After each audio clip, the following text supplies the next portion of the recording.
অনেকগুলো খেজুর গাছ আমার বুঝছেন আর আপনার জন্য এই গাছটা আমি বিক্রি করবো আপনার কাছে এটা হ্যাঁ তবে এই গাছটা অনেক ভালো এই গাছটা ভালো কয়েকটা গুণ আছে বুঝছেন আপনার খেজুর অনেক বড় বড় হয় আবার শীতের সময় এই ভাই তুই বলতো আবার শীতের সময় রস দেয় ভালো মিষ্টি অনেক তো আপনি কত হইলে গাছটা নিতে পারবেন এই ভাই তুই তো কাজ কর না ভাই কত হইলে নেওয়া যায় আপনি বলেন কত বিক্রি করবেন না না না এই ভাই তুই বল তুই তো কাজ কর না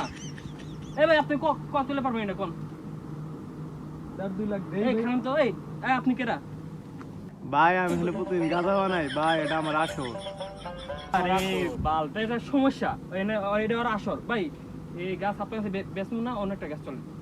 অন্য গাছ হ্যাঁ অন্য গাছ এই গাছটা ওরা আসর ভাই বুঝলেন গাছ আমাদের খায় কি করবো ভাই ওরা তো খাওয়ার আর জায়গা পায় না কি আর করার চলেন চলেন অন্য জায়গায় গাঞ্জা করবার লাগা গাছও কিনতে পারি না হ্যাঁ অন্য জায়গায়